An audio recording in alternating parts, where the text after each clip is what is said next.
Blanc. Ce fut le premier mot qui me vint à l'esprit en ouvrant la porte donnant sur la rue. J'avais beaucoup dormi ces derniers jours à cause du décalage horaire, mais dans mes souvenirs, il n'y avait pas autant de neige.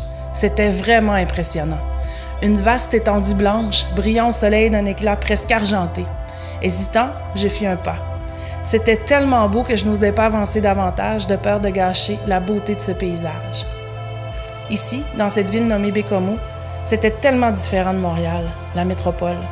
Là-bas, il y avait à peine quelques centimètres de neige noircie et des hauts gratte-ciels à perte de vue.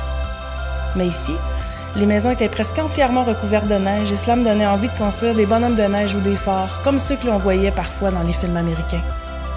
Je me décidai finalement à avancer. C'était bien beau d'observer le paysage, mais je devais quand même pas manquer mon autobus. Ce serait stupide d'être en retard pour mon premier jour d'école ici, déjà que j'arrivais en plein milieu de l'année scolaire. Lorsque le véhicule orangé s'arrêta au coin de la rue, j'entrai à l'intérieur en poussant un soupir de contentement.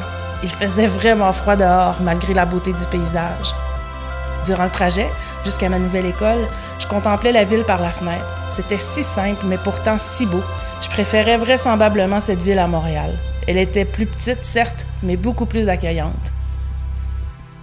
Un bâtiment de briques rouges se dessina devant moi et mon cœur se mit à battre plus vite. C'était maintenant que tout se jouerait. C'est bien connu que la première impression est la plus importante. Je serrai mon sac contre moi et descendis de l'autobus. Je plissai aussitôt les yeux. La neige était tellement brillante qu'elle était presque aveuglante. Je me mis à avancer vers l'établissement, le regard fixé au sol. En entrant, je fus quelque peu déstabilisée par l'apparence agréablement chaleureuse de l'école. J'avais toujours vu les écoles comme des endroits désagréables, laids, ennuyants. Mais ici, les murs étaient peints de dessins aux couleurs vives. Les autres élèves allaient et venaient en discutant joyeusement, donnant l'impression que tout le monde se connaissait et s'appréciait. Je regardais autour de moi d'un air curieux. Tout était vraiment différent de ce que j'avais connu jusqu'à présent. Quelque temps plus tard, après avoir récupéré mes manuels, j'ai mis un pied dans la salle de classe de mon premier cours. Le français, ma matière préférée. Surtout en tant qu'immigrant, je me sentais privilégiée de pouvoir parler cette langue merveilleuse. La professeure, une jeune femme au sourire accueillant, me fit signe de la rejoindre à l'avant. Aujourd'hui, nous accueillons un nouvel élève. Il vient juste d'arriver à Baie-Comeau. Donc, je compte sur vous pour l'aider à s'intégrer. Elle me désigna ensuite une place vide en arrière de la classe, entre deux filles qui avaient cet air occidental qui me fascinerait toujours autant.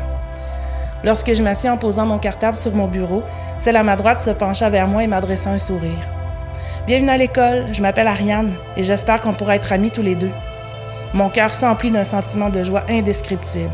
J'avais appréhendé ce moment pendant des semaines, voire des mois. Maintenant que j'étais enfin ici, au Québec, à Baie-Comeau, je ne pouvais me sentir plus heureux et chanceux. Ma nouvelle vie commençait enfin.